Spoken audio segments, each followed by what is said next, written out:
Welcome to Microwave Delights. Hello, Airpink.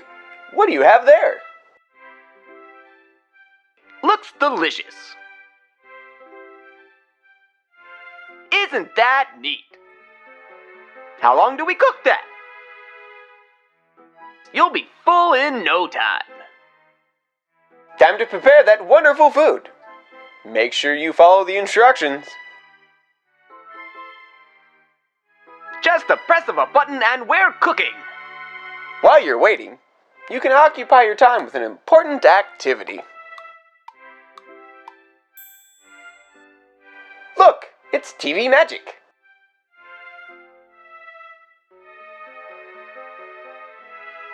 Time to enjoy that delightful meal. Microwave Delights! Woo! And what a delight it is. What a delightful smell! I know. It's thick in the air. Thick! It's very acrid. Mmm. Makes your eyes water up a little bit. Stouffer's goat cheese macaroni and cheese today. Yeah. And we have Devour grilled cheese. Hey. In the form of Philly cheesesteak. That's a Philly cheesesteak, huh? Yeah. Yeah, it is. Grilled cheese is something you could probably get out of a microwaved experience, but that's saying a lot. We're going all the way Philly cheesesteak on this. Yeah. I don't even know. Grilled cheese conjures a texture, right? In your mind. Mm-hmm. There's a texture associated with the cooking, with the what do they call that? They call it the technique. Mm-hmm. Yeah, there's crispy surfaces and stuff. It's in the name of it. Grilled cheese. Yeah. That's the technique. So when this comes out of a microwave, how could it possibly be a grilled cheese? Yeah, that's asking a lot. And yeah, like I said, going all the way up to Philly cheesesteak from that point is just delusions of grandeur. Well, I don't know. I think that's just their way of getting around the point of because they have 3 different grilled cheeses, and they're all filled with something extra. And I think that's just to jingle keys in front of you so you don't realize that this thing, the bread isn't really grilled. Yeah. It's soggy. The audience, you love categories, don't you? Here's a list of 10 things. Well, here's 3 grilled cheeses for you, you know. We love to subcategorize things. Yeah. So, what should we start with? I say we start with the Philly cheese. All right. I think that the mac and cheese, goat cheese stuff is probably going to be the most surprising, whether that's a good or bad thing. Yeah. So the bread feels soft. It kind of looks grilled, but I think that was on there before. It sort of feels like the outside of French bread a little bit, if you lightly egged it. Yeah. Lightly egged. The bread, the crust feels stale. Not grilled. But let's try it. Okay. There's definitely some kind of a queso in there. Mm-hmm. It's definitely not whiz is a thing that you get on a proper Philly cheese, right? Yeah. It's not quite whiz. So I guess I can't knock it for that. It's something attempting that. It's definitely not like a stringy, pulley mozzarella or something, which is kind of what I would like, or a provolone or something like that. Mm-hmm. But I guess they're going for authenticity. The bread, on the other hand, tastes like furniture foam. You know? Like, I cut up a cushion from the couch, and I just took little bits out of it, because, the carbohydrates were low. Forgot to go to the grocery store. Yeah, definitely. And what happens is the liquid ingredients in the center of the cheese steak, they seep into the bread as well, which gives it a very doughy sort of texture in your mouth, which is not what I would call appealing. The flavors are all right. I think the filling and stuff and the bits of meat are nice. It's just that the whole experience doesn't really come together for me. Probably especially for the price mark, I imagine this is not it's on the hot. You get one of these sandwiches for probably $5 or something. Good lord. Ugh. Yeah, that's not good. I kind of I don't think it's a bad idea in principle, but I just don't know if the execution can come together in the way they want it to. Right? Yeah. It'd be better if they just sold like little packs of the filling that you can throw on a grilled cheese you're already making. Like, how hard is it to make a grilled cheese, really? It's not. It doesn't even take that much more time than it took to cook this in the microwave. Probably an equal amount of time, if not less. Yeah. It's still like, it could be a lot worse. It could be. For a microwave product out of the freezer. It needs a lot more treatment. If you could somehow toast both sides of the bread before any of the filling came into contact with this, and then, I don't know, like, it would be so much extra work just to make it something that would be more palatable. Time to move on to our drink of the night. Here's our wine. It's wine in a jug. Some from the trough brother.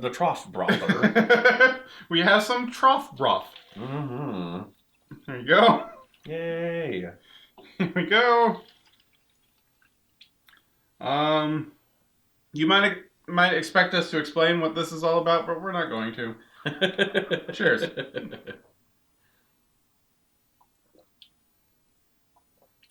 It's blends of blends of blends. Tastes like a red blend. Blendception, everybody. I dare say it almost tastes like there are probably about 10 varieties of red blends in here. If I had to guess. It's a good guess. Yeah. It honestly is not bad. Not at all. I say any negative one of those kind of like is counteracted by all the positive. Yeah. We found like an average. Yeah, this is the average. This is like when Google uses AI to create like the perfect person's face. Yeah. You know what I mean? It's like the average human face. Yeah. This is the great meridian of red wines. It's not as strong as its weakest link. It's like it's truly like if there are good stuff in there, it elevates. Yeah. You know, the bad stuff. Yeah. Wine is a team player. Yes. They're all coming together and working together as one unit. Yeah. To get us drunk. Yeah. Thank you. Good job, wine. You could take some notes from this, people.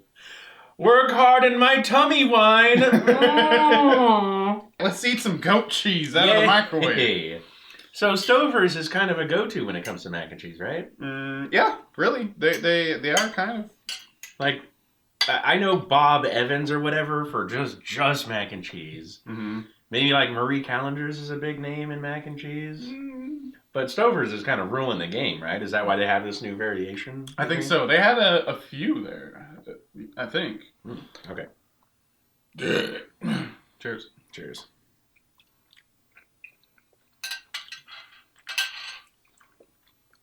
The smell was so strong, and yet the flavor, the cheese ends up coming across as like a standard bechamel.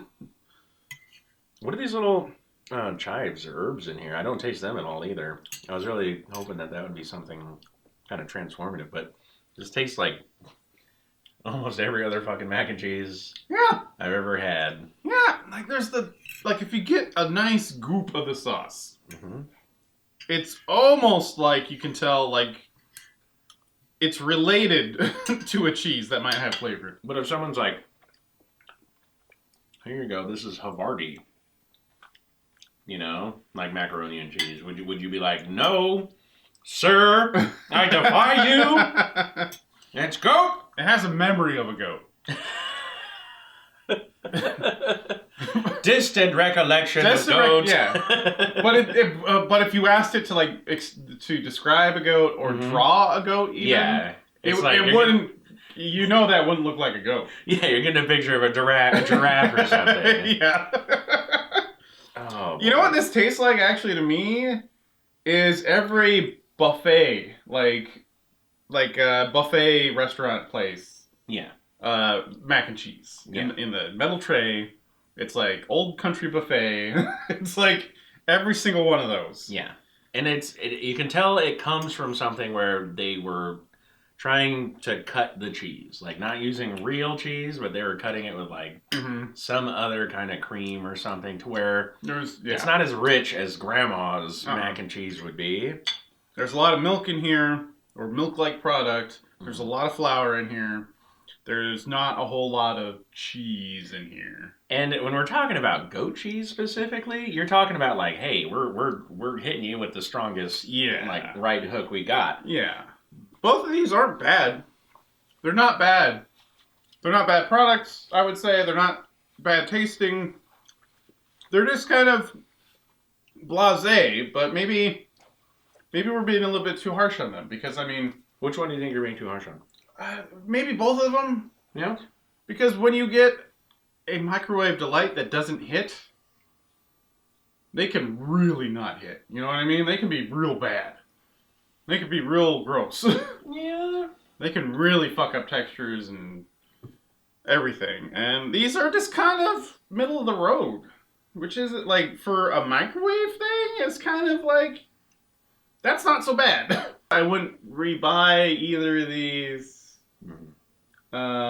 So I have to give them under a 5, but just under a 5. So I think that's fair. I would give, well, I don't know. I am a little bit more incensed by the mac and cheese. Because it wasn't what it said it was. Yeah, like we're talking about false advertising at this point. If you do have a mac and cheese out there that's made with goat cheese, and somehow your Nana made that for you, and you're like, oh, blessed be, we can have a taste of how things were in the olden days, you know? And you come and you get this, you're going to be angry. Yeah. But, I'd give that one a 4. I would just say it's edible, it's even a little tasty, but it's fucking letting you down on every other aspect. The red blend in a bucket. Yeah. Get a slurry of a million different wines. It's great. I could easily give this like a 6.5. I'm going 7.5. Yeah, I mean, if they sold this flavor of wine in a can, I'd be happy. It's very, very generic. It tastes like just a Cab Sav that I would really enjoy. The lesson here is, if you go and buy some wine and you're not sure which one to buy all of them and mix them together. Can't go wrong. Oh, you'll be the talk of the party. Yes. I promise. Please let us know what you think of these meals, if you've tried them, and any other microwave meals you want us to try. Check out Loafy on twitch.tv/LoafyMolasses, and check out our merch and social links. Yay! Thanks for watching. Get a CultMoo toaster cozy. Yeah! Let's chug some wine. Yay! Ooh.